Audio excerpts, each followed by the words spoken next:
Votre parti pris ce matin, il concerne le volet judiciaire. Vous allez déposer un texte de loi pour qu'un conducteur condamné après un accident dont il est responsable passe systématiquement par la case prison. C'est bien ça? S'il a créé un accident, mais sous l'emprise de facteurs aggravants, c'est-à-dire de la prise soit d'alcool, soit de stupéfiants, soit de produits psychotropes ou autres produits illicites. Vous estimez donc qu'il a une part de responsabilité et qu'on ne peut pas ne pas vivre cette responsabilité par le fait d'aller physiquement en prison. Les homicides routiers sont qualifiés d'homicides involontaires parce qu'effectivement, on ne considère pas que de prendre le volant dès lors qu'on a consciemment pris de l'alcool ou pris une substance stupéfiante est un facteur qui peut conduire à créer un accident mortel. C'est toute la difficulté de la qualification de cette infraction.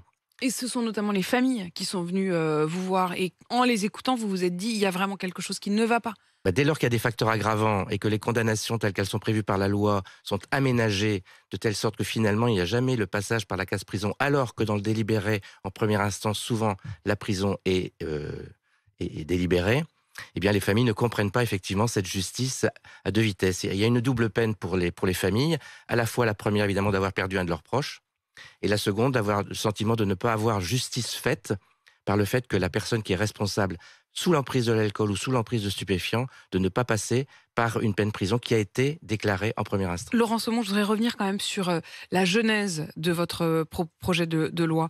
Je voudrais quand même qu'on comprenne ce texte de loi. Vous l'avez écrit après un fait divers terrible qui s'est passé dans la Somme. En 2017, le fils de Yann Desjardins a été mortellement fauché dans le centre-ville d'Amiens.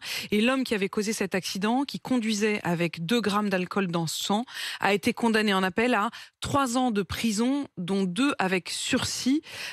C'est quand nous on dit, et on l'entend régulièrement dans les journaux, 3 ans de prison dont 2 avec sursis, vous avez été gratté un peu derrière et vous dites ça veut dire qu'il n'y a pas de prison. En fait, il n'y a pas de prison parce que la peine est aménagée derrière par un juge d'application des peines, bon, ce qui est légal, ce qui est normal, mais pour autant, on considère qu'il devrait y avoir un aménagement uniquement après une période probatoire où on passe par la case prison.